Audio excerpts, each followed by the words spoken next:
Hello and welcome back to another session with Region 8 on our online professional development series. My name is Josh Wenning. I'm the Executive Director for Region 8, and with us today are Mike and Jane Gorman, who work directly with us for our Makerspace professional development series that we've been working on for the last several years, funded by the Schwab Foundation. And today we have a great topic that we're really excited to talk with you about.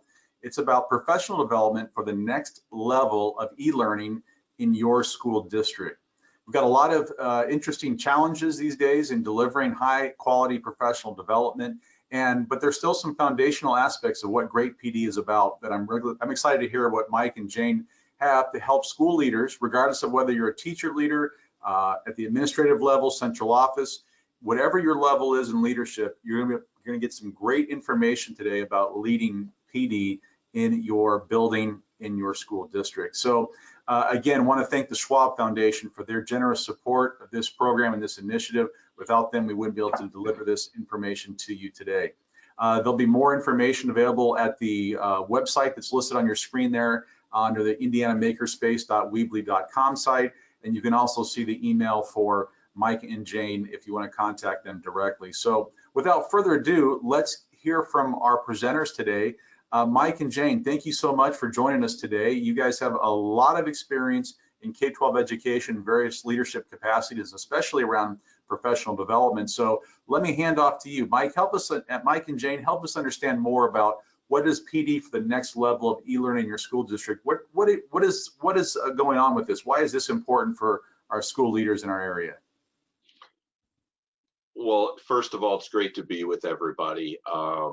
I've really been thinking quite a bit, and Jane and I have talked, Jane being a former librarian and did a lot of work in this whole area of blended learning along with researches.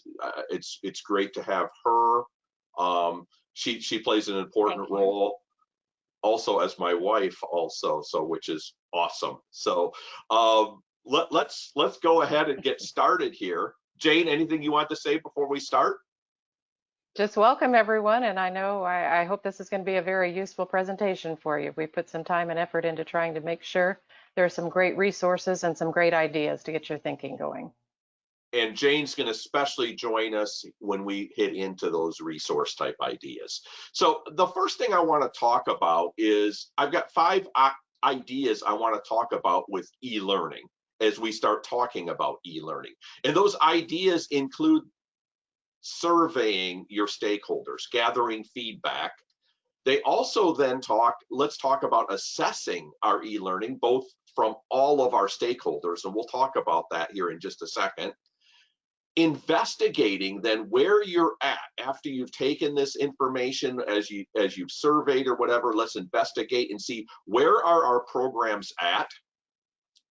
And then as we start looking at this, how our ultimate goal, and we'll talk a little bit more about this, is to be able to blend the learning, but also if you're going to blend the learning for your students, the emphasis I want to talk about is, are you blending it for your PD? Are you bringing your teachers into a blended learning experience? Because that's where the modeling is all about. And then last, who owns the PD? Where's the ownership here? One of my good friends, Alan November, always talks about who owns the learning, and he's talking about students. Well, I like to talk about who owns the ownership of the actual PD. And of course, I think I want to talk about teachers and educational leaders when we get to that. So let's take a look at what this survey might look for. And I have all of this information. You're going to see a URL at the bottom of your screen, and these URLs are going to take you to the different portions of the actual program today. And so the first one is actually something I've written on doing surveys with your stakeholders. And so feel free to copy that URL down. We'll also have it posted on the site for you and whatever. And I'll let you know when that URL changes, because we're going to go to a different part of the program. But first of all, I think we need to create surveys for students, educators, and parents after the providing e-learning experiences, especially now. And I would suggest during it to do it constantly, maybe every 4 or 5 weeks, so you kind of have an idea. Maybe you kind of vary them, maybe you use different questions. And the survey results from the educators, students, and parents that are used to assess both your future e-learning growth areas and also this opportunity for future professional development. If you don't know how you're doing, you don't know where you're going, and you don't know how to prepare to go there. So keep that in mind. So this is something, and I use this more, and of course with your scales, you can say 1 is high and 5 is low, or 1 is low and 5 is high, however you want to do it. But what I've done is I put together a little survey. This is what it looks like on the educator end, and it's things as you look at, I think we would want to hear some answers, like as compared to a traditional classroom facilitation, learning was, and then student participation seemed to be, delivery of actual content standards was, support for skills such as collaboration, communication, critical thinking, creativity was. And this is something that actually at first, maybe after last spring, we might find ourselves weaker in that area. So now it shows us this area that we want to build and grow on. How about summative and formative assessment for educators?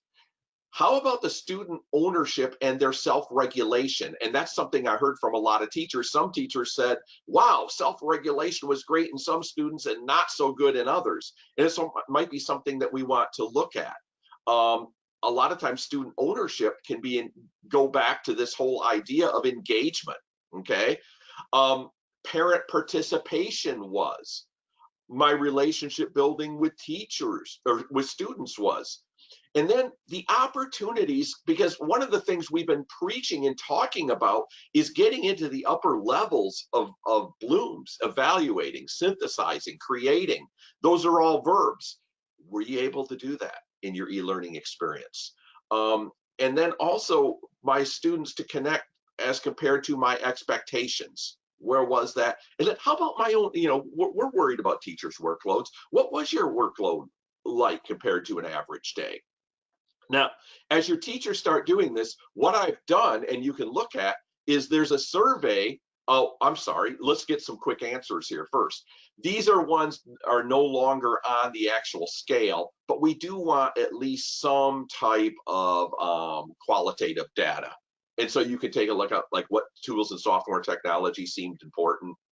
And this could really bring out some important things because teachers might be bringing out some things that were important to them that we suddenly say, whoa, you don't need to use that Web 2.0 tool because that's also available in our learning management system. And so you don't get redundancy, and you can talk about that. What was not available? What network did you connect from when you were doing it? And what primary devices did you use? And what suggestions do you have for the future? So this is a look at the educator. Now, at the same time, you send out this type of survey to students. And this can all be done on a Google form, you know, however you want to poll your people. But if you look at it, the experience, my participation, my learning and understanding of content standards, my use of these skills, all of these things align with the same thing that teachers are being asked. So what can happen now is you can actually look at the student survey and the teacher survey, since I basically have aligned these ideas together, okay? Which means, hey, wow, the teachers thought this for number 5, but the students thought this. Whoa, we have a discrepancy here, and we need to address that and look at that for PD. Again, the same thing with the quick answers, okay? We're looking at the same thing, only now we have a different audience here as far as students. We can't forget the parents. And now look at these questions. They again align with what the actual students and teachers are being asked, but now we're getting a different point of view. What are the parents thinking about this? And do we see an alignment or disalignment with what they are asking? And you can start to see this whole thing of my student was, my child was self-regulated, my teacher's participating in helping me as a parent. So this is, it all aligns with the other two. And so as we look at this, they have the same quick answers, only again, a little bit more aligned to have them think as a parent from what they were doing. And of course, ending with that so important question of what suggestions do you have for the future? So really that first step is getting into that idea of creating a survey, looking for feedback. If you don't have that information, I'm not sure you're going to know where to go. That's important. I love how you triangulated that too, Mike and Jane, with the survey coming from 3 different perspectives of being from the teacher, student, and parent perspective. Why is that in your mind? So remind us again, why is that so important to gather from those 3 different perspectives on this type of survey? Why not just survey just teachers, or why not survey just the students? Why is getting all 3 important? Well, I've been in education a long time, and I know you have too, Josh. It's that whole type of thing of, there's been many times when I walked away and went, wow, I did a pretty good lesson. And guess what? I found out it wasn't so good once I tested my kids and did an assessment to find out, whoa, my lesson wasn't so good, was it? I think we need, it's the way we balance everything. We may find out that we have some parents that are saying, hey, this didn't help my kids, but yet then we find out from the surveys the kids did feel like they were helped. So I think it really, I think it does 2 things. It helps us create that navigation or the road or the journey we're taking, and keeps us on the road. At the same time, I think it's great information to put out to our stakeholders so they can see what all of our stakeholders felt, so they get a better view of where they're going as far as that. Awesome. And I think also just that thing of knowing that they've been, especially parents and students, knowing that they've been asked to be involved. So it's going out and they are a part of it. Somebody's listening to them. Awesome. Thank you. Such an important point. It's that whole thing of, when we feel ownership, we sometimes then feel like we can be part of a program, and it's not, I'm looking from the sidelines, but I'm in it. So that's such a great point, Jane. Thank you.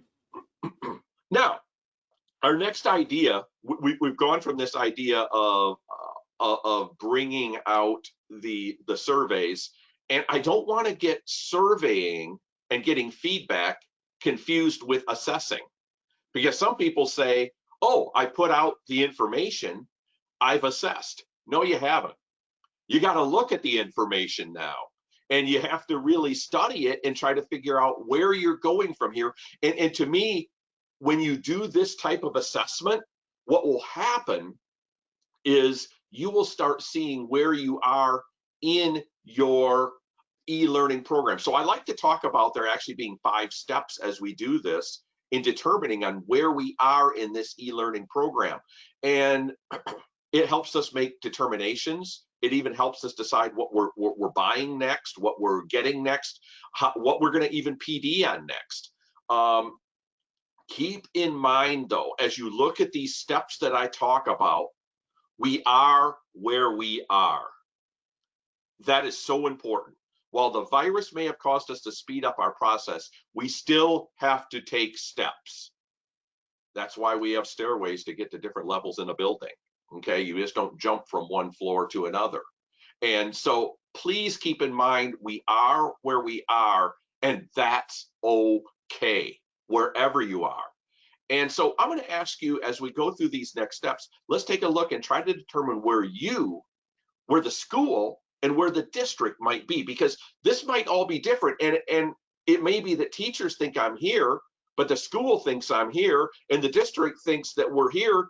Wow, if a teacher really thinks they're advanced, but the school and district saying not, it might be that we suddenly grab that teacher and say, can you help us in designing some of the PD? So that's going to be really important.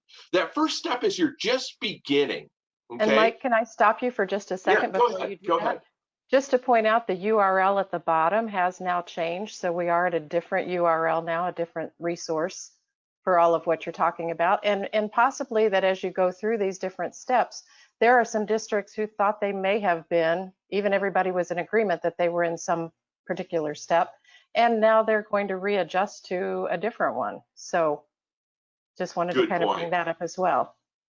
Yeah, great point. And also thank you for letting us know that that URL did change. That's going to be the same one down there, so you don't have to grab a pen and grab it really fast, but it's going to be on the numerous slides as we go on. So thank you, Jane. We all started some type of, I don't even know if it was e-learning program. It could have been a packet program for all we know, just depending where we were in the evolution of working with kids outside of those classroom walls. And so what we have to ask is, what type of delivery system were we using? It is always best for students, parents, and for PD if there's consistency. So if a teacher used one method in one room, but another teacher used another method in another room, well, that's really cool for the teachers. You could end up having a bunch of mixed up students and parents. And so now we start looking at what worked, what didn't work. Well, how should we be delivering? And what is the consistent method we want to use? Maybe you were just using possible text messaging, or maybe each teacher had different web pages. You didn't have a uniform LMS or learning management system. That's okay. And so we have to think about those types of things, but you have to decide where you were. And maybe you were at the just beginning stages. And I'm going to say, where you are is where you are. That's okay. The next thing might be that you're in a process where you have that learning management system down. It could be Canvas, it could be Blackboard, it could be Desire to Learn, it could be Schoology, any of these things that we know, but you have it. And to be honest, your teachers were right in the middle of starting to learn it or had just learned it. Now, if you're at that point, you have to look at your learning management system and you have to say, where are we? What needs to be taught? What needs to be reviewed? And you're going to get that from the surveys that you give out to your community. Look at all the surveys. As you do this, keep it simple. Allow everyone to become comfortable. Some people are going to go ahead. That's okay. Remind people if they go ahead, there could be changes in what they do as we start looking at a uniform response here. Leaders must also find a way to use that learning management system to conduct PD. That's all about modeling it. And we need to make that happen. And here's one thing that I learned, and we learned this at a district that I started with when we started e-learning out in Southwest Allen County in Fort Wayne, Indiana. But when school starts, actually have your classes practice the LMS usage during face-to-face, because it's a lot easier to help with the instruction on this and the integration of this than trying to help people once they're at home. You might, one thought might be this fall, not just working with your kids, but maybe have during a back to school night or a community night, have parents come in and learn a little bit about the LMS. They might be really thankful for that. So this is all about learning our LMS, getting to know what our LMS is doing. The next stage I like to talk about in stage 3 is, are you maybe at the LMS comfort level? You're feeling comfortable with it. Now what we need to do is really examine our LMS and inventory all the LMS capabilities and prioritize, order, and think about planning your training in this area. This way you get the most out of all your features. I see so many teachers, what they do is they bring in another Web 2.0 tool, and they have to then check on, can I use this with kids? What's the acceptable use policy say? All these types of things. And you want to say to that teacher, did you know that same tool is actually in your learning management system? And so what we need to do is help people see what's in that system that maybe they didn't know. They're feeling comfortable, but we have to help them grow with it. And Mike, one of the things also to think about there is, again, if you are doing some things remotely and parents and students are not as familiar with, keeping it within that LMS is certainly going to be something then that makes it standard across all different classes. And that would be helpful for parents and students. Very helpful, and also helpful when of teachers in servicing each other when we start talking about owning that PD. Go beyond the output of just, so many times in an LMS, as we start feeling comfortable, what we're doing is teachers are outputting information, students are inputting information. That's the base level. And so many times when we're doing that, we're really talking about those understanding and remembering those bottom 2 levels of blooms. We have to start thinking about now ways, as we feel comfortable, how do we get up to those upper levels, okay? And so how do we, as we do that, we will actually see that interaction and engagement of the actual things we're doing with kids gets bigger and bigger. And we have to bring that same type of interaction into our PD. Let's go beyond just remembering and understanding, even in our PD, and let's practice some of these things, which really takes us now, as we're feeling comfortable in step 3, it takes us to step 4, which is going beyond the LMS. After we've investigated, how can we bring in something like Google Meet, Zoom, Nearpod, all these other things that complement our LMS and amplify student interaction? Make sure the add-on tools are not duplicating something already in the LMS, which I talked about, and make sure any of those tools align with your district acceptable use policy. That is so important. And if they don't align, either change your policy or don't use them. But we have to make sure we're keeping within that AUP. Once you've decided what tools are outside of that LMS, what things should be implemented? Should we implement definitely Zoom with this or not? So what things are actually required and what things are maybe optional? And then think about how do you plan your PD as you go along with what's implemented and what's optional. Remember the goal. The goal of this going beyond the LMS is learning how to grow that student interaction and engagement. And then finally, we get into this whole thing, what people are talking about. We have e-learning, we have our physical classrooms. When you put them both together, we have blended learning, okay? This eliminates barriers that exist between the physical and online classroom. Now we can suddenly do some things that include ideas of deeper learning, such as project-based learning, STEM, really focusing in on the 4 C's, collaborative learning, visual thinking, metacognition, student ownership, all of those blooms higher levels, students creating and producing, which some of you who have studied the SAMR model know that's where your transformational thinking starts happening, okay? So keep that in mind, because we want to make those things happen in the blended learning. And the really cool thing about when we move into blended learning, now we can have sporadic times where school is in session and not in session, and the learning still continues, which is so important. And bring these ideas into professional development for your online learning. If you're going to do some PBL, put a PBL segment in your online learning. If you're going to do something where you're trying to get kids to do visual thinking, we'll bring in some interactive whiteboards and have your teachers work together on some visual thinking. So keep that in mind as you get into your professional development type activities. Our idea 3 then is investigating.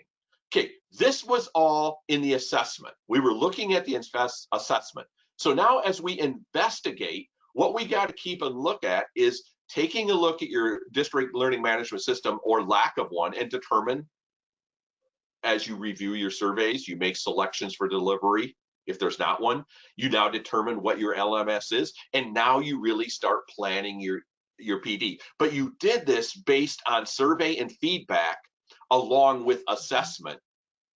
They kind of, in investigation, the 3 of them really kind of all go together, with the feedback being, or survey being, that first one, and then assessing, and then investigating.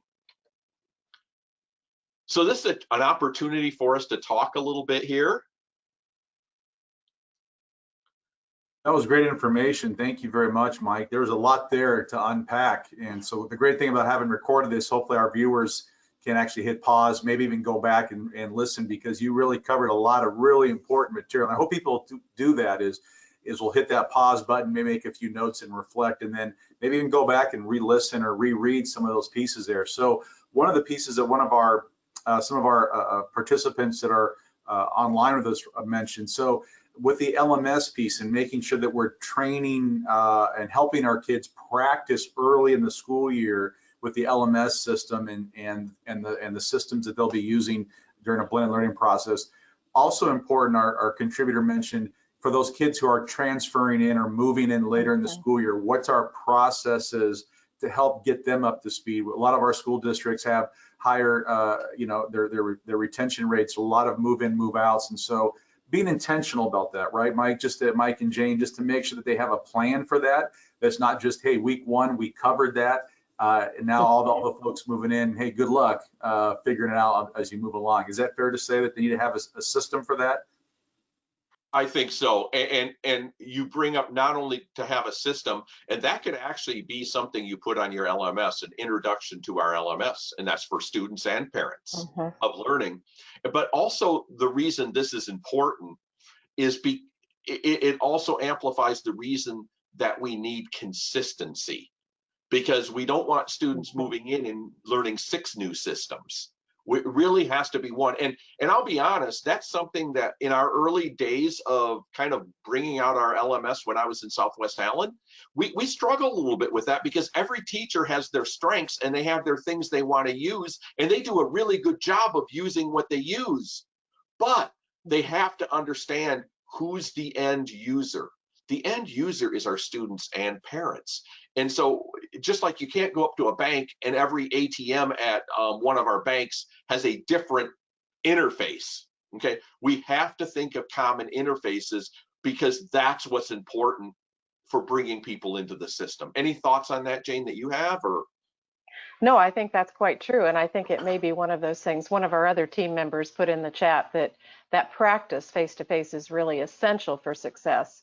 And that's something that maybe you do, again, revisit periodically, and keep in mind that if it's in the classroom and you're doing that, you're still advancing your lesson while you're giving students that opportunity to become more familiar with all of the things related to the LMS. So I think that would also pick up some of those students who might be move-ins. But exactly as you said, Mike, and Josh as well, being intentional about making sure that there is a plan for how we deal with those students who might be moving in, moving out, that kind of thing. And as one of our other people put in the chat, the neat thing is we might be even more connected to our parents and other stakeholders with this than we ever have been before. And I know there have been things with grade books that maybe then you'll get an email because a parent knows about a grade really quickly or something. But this is something of a really positive nature, where it's going to allow you through that LMS to have parents and other stakeholders, as well as, of course, the students, knowing exactly what it is that's expected and what they're supposed to be doing and that type of thing, and being able to give survey feedback, that kind of thing, ongoing. So I think that's a real strength. That was a great comment. One last comment I'll make before I move on to, and one of our contributors also mentioned this, is the idea of really stressing for our ed leaders who are leading PD is to model. And you mentioned it several times in this, Mike and Jane, is when it's not just about learning how to do it, it's seeing someone do it and model it in a way that not only am I learning, but I'm also automatically transferring that knowledge to how I can then impact my instructional method, how I can impact how I deliver this in a way that'll be more effective for the students at the end, right? So that's a great challenge for our principals and for our curriculum directors and whatever level of leadership educator finds themselves at, is not just simply passing information along to your peers, but to say, how can I model how we use this LMS? How can I model how to effectively use our interactive video conferencing systems and whatever, right? So making sure that you do that, so that really, it's that Bloom's taxonomy, right? Now all of a sudden we're deepening the level of understanding, and people are able to then synthesize that and be able to implement that more effectively in their classrooms. Josh, that's so right. I'm going to go back to John Dewey here. With John Dewey, we learn by doing. We start experience, they start understanding, and they start seeing the why. The other thing I want to bring up, because Jane said this actually working at with the kids in the classroom, there might be some real value in this also as we approach next fall, because we're looking at possibly rows of desks. We're looking at all the students facing the same way. We're looking at distancing. And so we might want to think about modeling this. Even a collaborative discussion might be on Zoom in the classroom. Or, you know, a lot of us might do some visible thinking tools. Well, how do you do that without 4 or 5 students gathered around something? We may have to use some of that same technology that we'd use at home in our actual classrooms to do the physical distancing. And we've got some webinars coming up that's going to talk about how you do some of those types of things with technology online. Now let's start talking about this idea for, now we're getting into the blended learning. And as you think about blended learning, we're not just talking about blending it for the students. We're talking about actually bringing the professional development experience into this blended thought. At what point do teachers need to be together, and when can they learn online? And a lot of times I've had some people say to me, well, gee, for those rich discussions, we'll have them together, and then when they get online, we can do some other things. And my answer is no. We can have those rich discussions online, just like we're having some rich discussions online right now. It might be that we need to pull them together when we're going over some of the technology things because they're having trouble connecting with something, or we almost need that face-to-face. And then once we've worked with them on that, we can actually now go out and truly blend it and just come back together once in a while. We also have to think, when is our synchronous type ideas are happening, and when is it asynchronous? Okay, so when does it need to be alive, but when can we have just recordings? You know, this whole idea, Josh, you talked about, of bringing kids in that are new to the district. Maybe that's an asynchronous type of series that we have within the learning management system. So some things to think about that. It's important to make that professional development experience a model for expectations in the classroom, okay? We have to think that what we're doing as we're blending our PD, this is a model for the classroom, which is what we all talked about just here in this last discussion segment. And how might we bring this PD, if we're going to do this with teachers and blend it, then let's, in our PD, have something that is Bloom's higher skills, or something that's deeper learning, or something that's authentic, or something that's collaborative. Let's make that happen in our PD. So this whole idea of blending is so, so important. As this is done, it's important to be intentional. Ask your educators to reflect on the experience, because as they reflect, we know that reflection is when learning happens. It's when the brain starts going over this thing and internalizing it and making new knowledge for whoever's participating.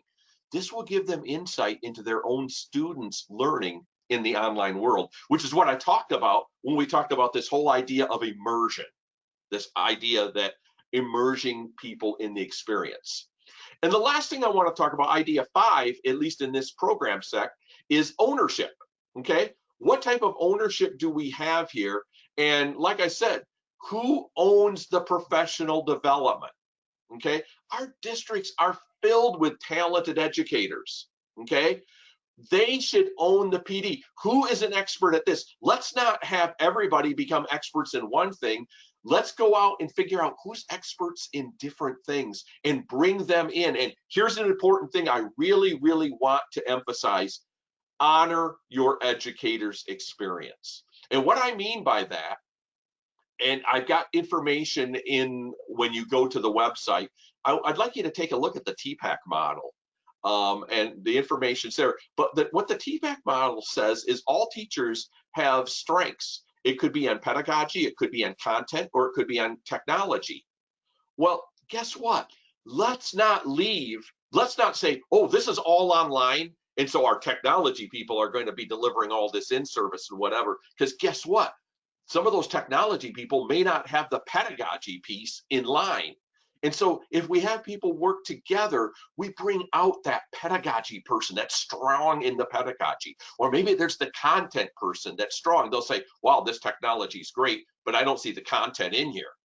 Okay, and so we might want to look at that and involve all of our people. Teacher ownership is like student ownership. It's very, very important. So as we start looking, any thoughts or ideas that are coming across the chat room here or in our discussions?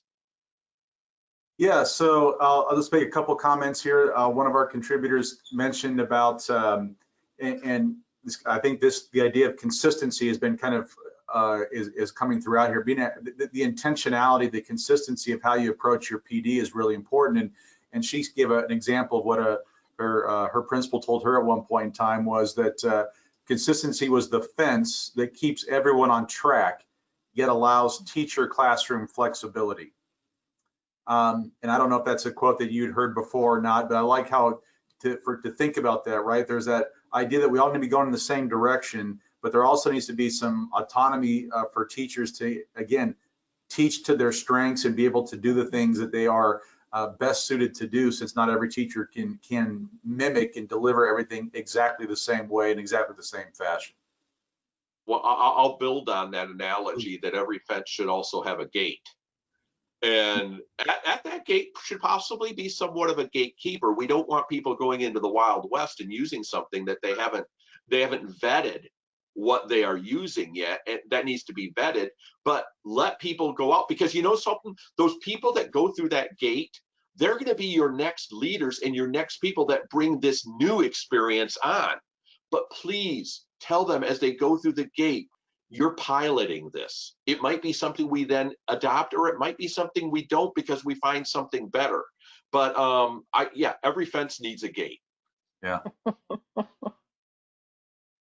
Yeah, and I was just thinking too, to go along with that, of the blending part of it as well, and the modeling, how important that is for teachers, because I think we've all probably been in, what's always important, especially at the beginning of any school year for teachers, is that we learn the new technology. We make sure that we're learning that. But when you're blending that with actually something that a teacher is going to take back to his or her classroom and use with students right away, we're showing that importance of it, and we're also giving them the opportunity not just to have all this how-to stuff, but the whys and something that they can use almost right away. Awesome. Let's go on. And you know something? People love all of the thoughts and ideas, but the thing that people love most is show me some resources, things that I can dig into. So I've got some resources that Jane and I have put together, and these are ones that if you really, really jump into these resources, you might want to need a week. Okay, and so Only a week? yeah, oh, maybe at least. And so let's take a look at some of these ideas as we start looking at it. There's the Online Learning Consortium. Jane, I think you had some ideas here as far as this being a high K-12 and beyond site, but what were some things you found in the K-12? Well, just as with the screenshot that you're seeing right now, the link takes you directly to this portion that is resources for K-12 educators teaching remotely. And so I just wanted to point that out, that if you move off of this link into anything else, you're going to find that it is largely higher ed, which of course there could be things there that are still useful to you, but keep in mind that you want to be within this portion that just has those resources for K-12. Unless if you're one of those college instructors watching us and you want to jump into blending your learning in the college, because I'll tell you what, I'm hoping our departments of education in our colleges are really, really starting to look at some of these things. Seta, Jane, what did you learn here? Because I noticed you put forth a couple things that you really wanted people to see. So this is the, as it says, the State Educational Technology Directors Association. And actually this site is one of those fire hose kinds of sites. You're going to find things are categorized and what have you, but it is something that has a lot of great information. At their e-learning coalition, which again is where this link is taking you, you're going to notice down at the bottom of the slide, the beginning portion says teacher resources. So again, if you just strictly want those resources, you may want to go to those. And there are, of course, vetted sources and that type of thing.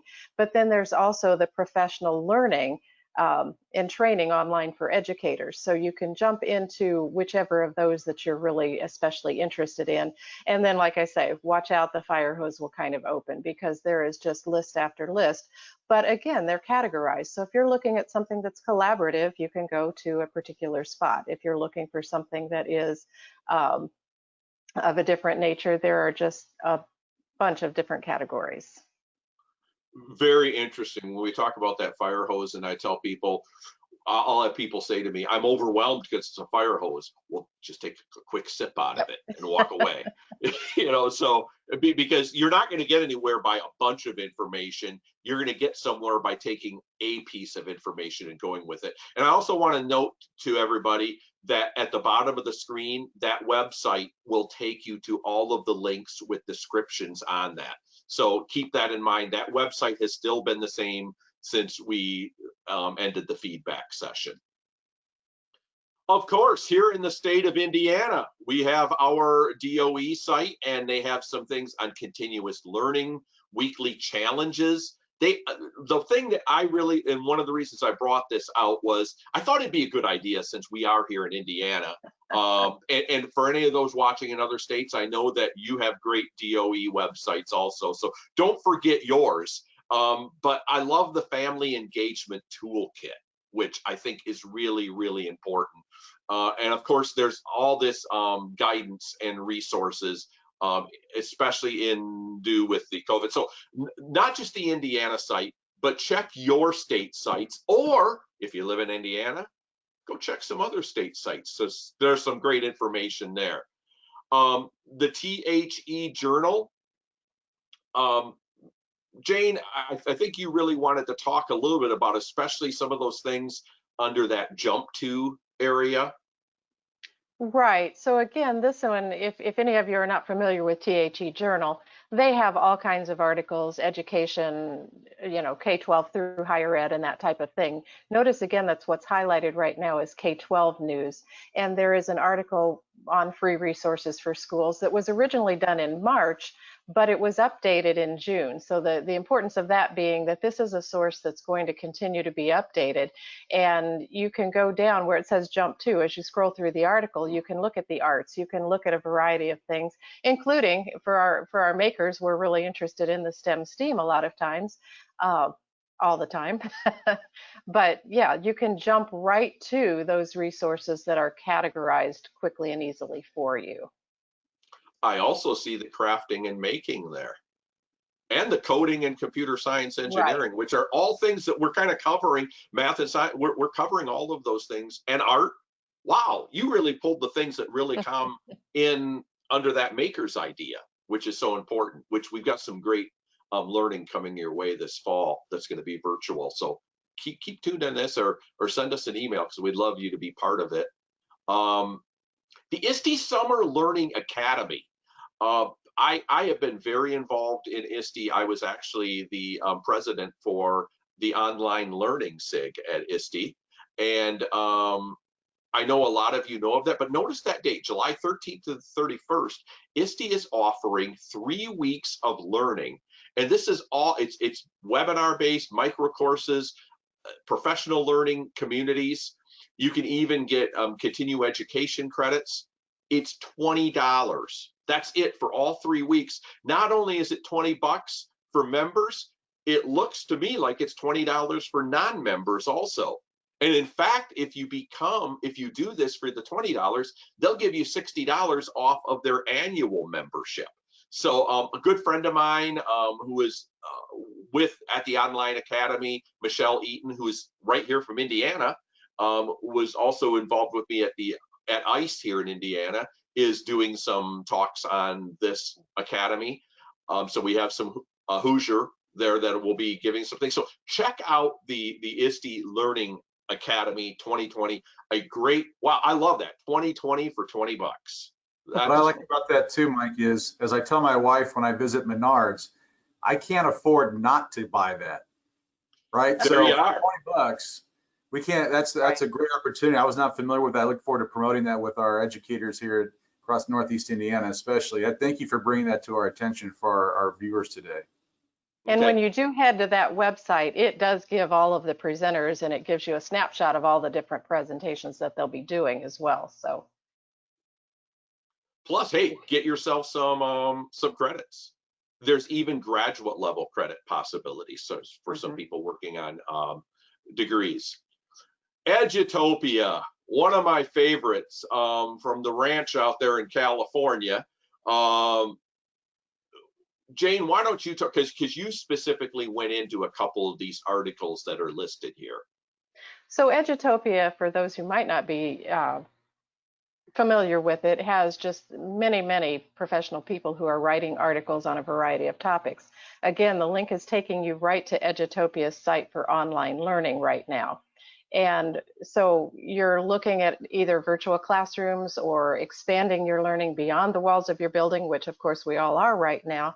I just pulled out a few of the articles that were there. Getting Ready to Teach Next Year is one, a focus on empathy in distance learning. And so, you know, we're talking about social emotional learning, we're talking about empathy, those kinds of things. That will direct you to articles or an article which will probably have additional resources.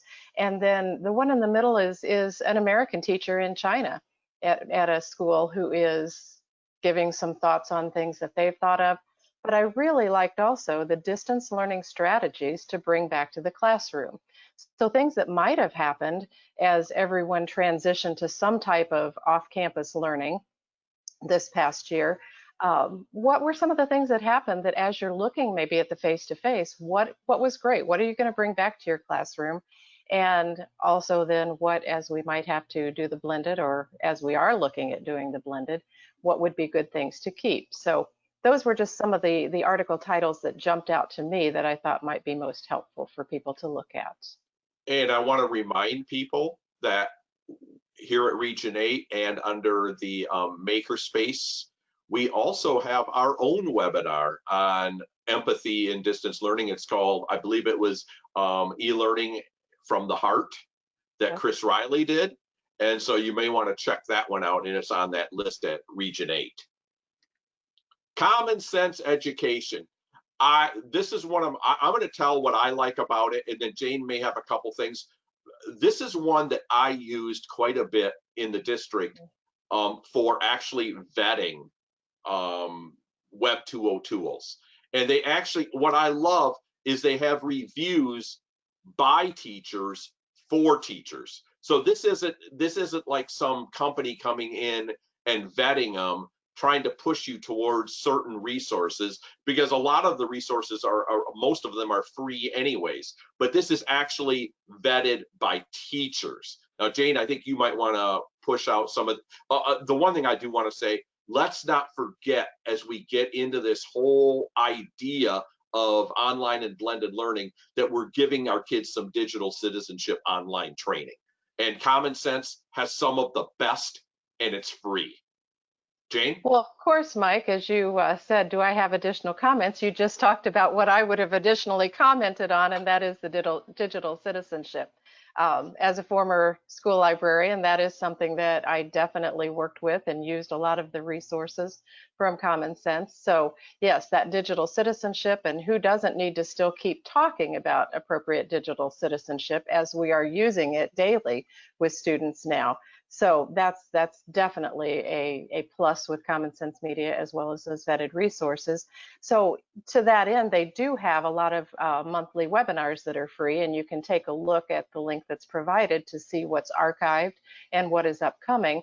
And then they have video clip libraries. So in addition to just telling you, giving you information about digital citizenship or that type of thing, they are going to show some videos that you potentially would want to use some clips from and that type of thing. So check out the video library as well. PBS teacher line. I worked quite a bit and have been an advisor for PBS at the national level, PBS Learning Media. And I will say if you want some free resources, first of all, teachers out there, PBS Learning Media, it's not on here right now, but pbslearningmedia.org, some of the best free resources you will ever find that you can then make part of your online delivery. But PBS Teacher Line has some great things as far as courses, an introduction to underlying principles and research for effective literacy instruction, differentiating math, teaching with primary sources from the Library of Congress. This is another thing that is great for doing something online. And look at that other one. And we've got an actual webinar coming out on this, graphic organizers for 21st century learning, which brings it into the technology. Again, it's bringing us into those upper levels of Bloom's and deeper learning. And PBS Teacher Line is one of those that I know it's free, it will provide you so many types of ideas. And so take a look at what they have there. EdWeb, kind of a governmental resource, part of SETA working with, and they have a lot of different types of ideas. Jane, do you want to talk about what you kind of highlighted there? Well, actually, one of the things that they talked about, just the online learning and collaboration, they've just gathered, again, a bunch of resources, all of which are free. So they're vetted resources, they are free resources, they would be things to take a look at. And then over on the right portion of the screen is just, maybe 10 of the different titles of webinars that they have archived. And I mean, there must be 25, 30 of them there already. And Mike, you can read the actual title. I can't see it at the bottom of my screen right now, but I liked the fact that they actually dealt with IEPs. Yeah, Can you read that one? Supporting students with IEPs during e-learning days, which is huge. That was one of the things when we first started our Snow Day initiatives, we had to really tackle. So you're right, Jane. That is one. I love the coaching in crisis for coachings out there. Revise and rethink e-learning on the fly. And so some really good stuff. Specific kinds of things, very specific needs of certain communities within, or certain subgroups within our communities. I am actually an advisor for Tech and Learning magazine. I've written articles for the magazine and their blogs and whatever, and they have a lot of free online learning resources for schools. This was originally published in March. You're going to find that some of these, be careful on free online learning resources that are set up for them to catch you and then suddenly send you a bill later because you want to keep going with it. So be very careful of free online learning resources. Know what ones are free and what ones are free for a while, okay? But they have an immense list, just a wonderful list of all of these. And I'll tell you what, even if they're not free anymore, you might want to investigate some of these because some of these tools just might be amazing. And Tech and Learning magazine has some great conferences, great resources that you might want to be a part of, and they've got some good writers and some good bloggers too. So, and some of the free, oh, sorry, stepped on you right there as far as the bloggers, didn't I, Mike? Are you one of those bloggers? I think I might be. But what I was going to say is some of the free for now sites that Mike was just talking about, or resources, still may have, even though they have a pay portion, still may have an always free light version kind of thing too. So still worth taking a look at. So Josh, you want to join us here a little bit of we can talk about anything from just the resources you saw to anything you've been seeing in the chat room through the whole discussion here.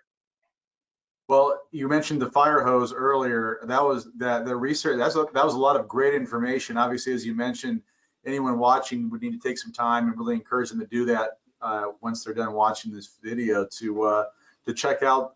You know, again, probably would be hard to check out every single one of those resources in depth, but just pick a few and just, like you said, take a sip, pick one, and take a look and see how those might be able to impact their PD delivery services and options as they plan for next year. That was some great information there from both of you, both Mike and Jane. I think to go with this as well, one of our commenters mentioned how important it is to make sure that leaders are creating time for teachers.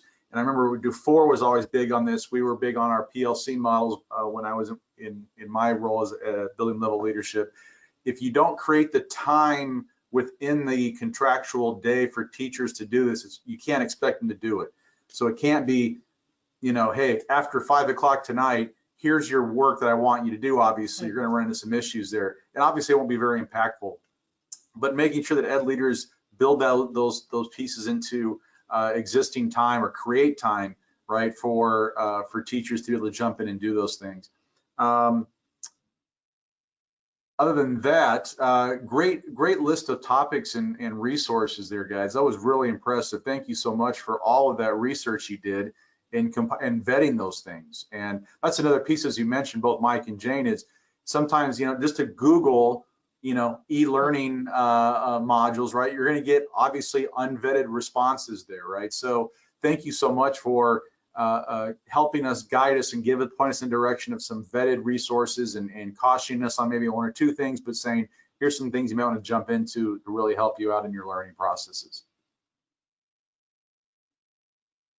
So in reflection, let's take a look at this. What do we need to think about? Well, survey your stakeholders, assess your past practices and your future needs. Think about that, and they're related. Investigate needs for delivery. How are you delivering the information? And is your delivery model then allowing for this blending the PD to provide the modeling needed to really bring out blended learning and promote teacher ownership? It is so important to honor our teachers. There is so much experience in the classroom, and let's just not honor the technology. Let's honor the pedagogy. Let's honor the content, because without the three put together, it doesn't work. We want to make it work. And so keep this in mind. The other thing I do want to stress is you are where you are. Accept that, and then determine those next steps. And keep your community informed of those next steps while you survey them for information. And your community is, of course, and you might, one of the things I talked about was educators.